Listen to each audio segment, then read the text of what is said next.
वृंदावन की उस सांझ में सूरज ढल चुका था। यमुना किनारे मंद समीर बह रही थी। वृक्षों पर बैठे कोयल के स्वर जैसे कोई राग छेड़ रहे थे। उसी तट पर राधा रानी मौन बैठी थी, आंखों में कुछ अनकहा, अधरों पर मौन की छाया और हृदय में श्री कृष्ण का नाम। कथा आरंभ होती है।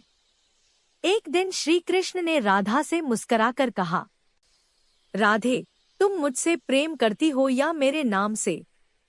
राधा ने चुप रहकर बस यमुना के जल में अपनी परछाई देखी।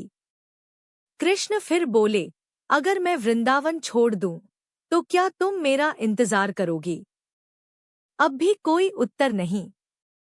राधा बस मुस्कुराई, और उस मौन में प्रेम की गहराई थी, जो शब्दों में नहीं समा सकती थी। दिन बीतते गए। कृष्ण द्वारका चले गए।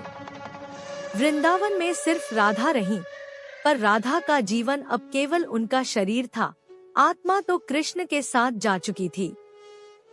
हर दिन राधा यमुना तट पर बैठती, वहीं बांसुरी की धुन सुनती जो अब केवल उनके हृदय में बजती थी।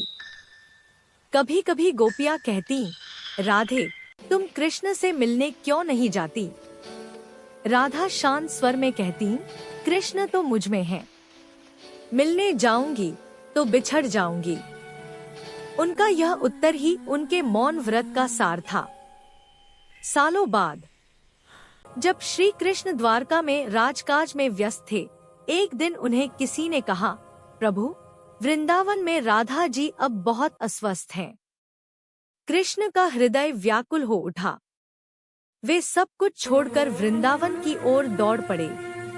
जब वे पहुंचे, राधा यमुना किनारे वही स्थान पर बैठी थी, जहां उन्होंने पहली बार कृष्ण की बांसुरी सुनी थी।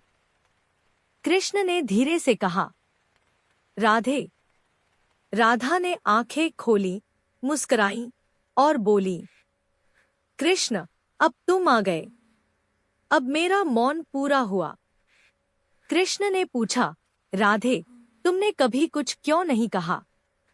राधा ने धीमे स्वर में उत्तर दिया, कृष्ण, प्रेम जब सच्चा होता है तो शब्दों की आवश्यकता नहीं होती, मौन ही संवाद बन जाता है।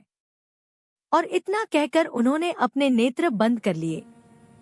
कृष्ण ने राधा का सिर अपनी गोद में रखा, बांसुरी बजाई और यमुना की लहरें भी उस स्वर पर झूम उठीं। उस क्षण वृंदावन में दिव्य प्रकाश फैला। राधा का शरीर वहीं यमुना किनारे विलीन हो गया, पर उनकी आत्मा सदा के लिए कृष्ण में लीन हो गई। कृष्ण ने बांसुरी त्याग दी।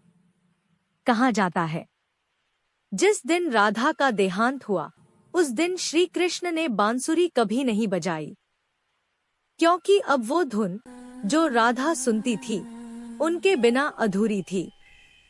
राधा कृष्ण का प्रेम शब्दों का नहीं, आत्माओं का संवाद था। वो प्रेम जिसमें न अपेक्षा थी, न अभिमान, बस एक दूसरे में पूर्ण समर्पण। यही सच्चा भक्ति का स्वरूप है, जब भक्त और भगवान के बीच कोई भेद नहीं रह जाता।